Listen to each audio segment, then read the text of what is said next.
রাতের অন্ধকারে মুখ লুকিয়ে সবকিছু ছেড়ে কাউকে না জেনে চলে এসেছি অন্য শহরে, যেখানে কেউ আমাকে চেনে না। অবশ্য মায়ের অনেক ইচ্ছে ছিল ছেলে তার অনেক পড়াশোনা করবে, মানুষের মতো মানুষের পাশে দাঁড়াবে। তাই মায়ের কথা রাখতে সবকিছু ছেড়ে এক ছোট ভাইয়ের সাহায্য নিয়ে অন্য শহরে এসে নামি দামি একটা ভার্সিটিতে ভর্তি হলাম। কারণ আমার মা আর বেঁচে নেই, শুধু রয়ে গেছে তার শেষবারের মতো বলে যাওয়া মূল্যবান কথাগুলো। আর সেই মূল্যবান কথাগুলো পালন করতে আজ আমি অন্য শহরে একদম সাধারণ মানুষ হয়ে আমি চাই শহরে একদম সহজ সরল ছেলে হয়ে মায়ের ইচ্ছাটা পূরণ করতে। তাই আমার পরিচয়টা গোপন রেখেই খেয়ে তার গরিব হয়ে থাকবো, যাতে কেউ আমাকে দেখলেও না চিনতে পারে।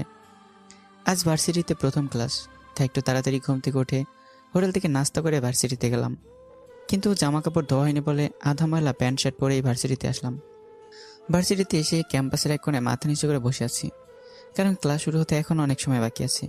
কিন্তু একটা জিনিস ঠিকই লক্ষ্য করেছি, এই ভার্সিটির ছেলেমেয়েরা অনেক ধনী পরিবারের, আর তাদের পোশাক অনেক দামি।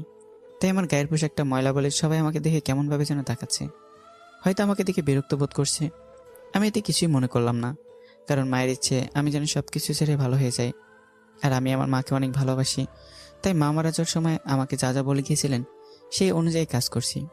তাই নিজ শহরেও বাড়ি গাড়ি ছেড়ে চলে এলাম অন্য শহরে। তারপর কিছুক্ষণ এভাবে বসে চারপাশটা ভালো করে দেখে ক্লাসে চলে গেলাম।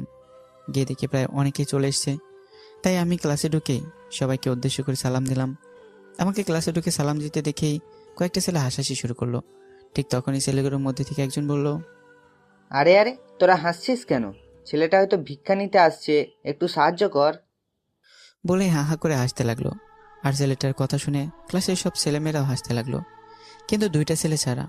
ওই দুইটা ছেলে একটু রেগে ওদের দিকে তাকিয়ে আছে, কিন্তু কিছু বলার সাহস পাচ্ছে না। আমি অন্য কিছু না বলেই বললাম, না ভাই, আমি ভিক্ষা নিতে আসিনি। তাহলে এখানে এসেছিস কেন? আমি ভার্সিটিতে নতুন ভর্তি হয়েছি, আর আজ থেকে ক্লাসে পড়বো। আমার কথাটা শুনেই ছেলেটা বলল, কি, তুই ভর্তি হয়েছিস এই ভার্সিটিতে?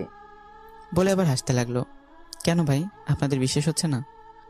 কি করে বিশ্বাস করি বল? তুই তো... কথাটা বলতে কেউ না বলে তাড়াতাড়ি ঠিকঠাক হয়ে বসে পড়লো।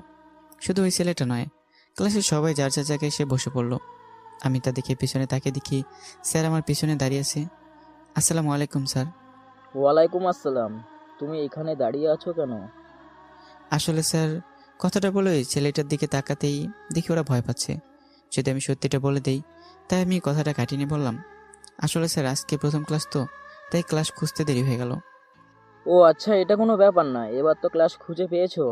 কাল থেকে ঠিক সময় মতো চলে এসো। ঠিক আছে স্যার, বলে মাথা নিচু করে বেঞ্চ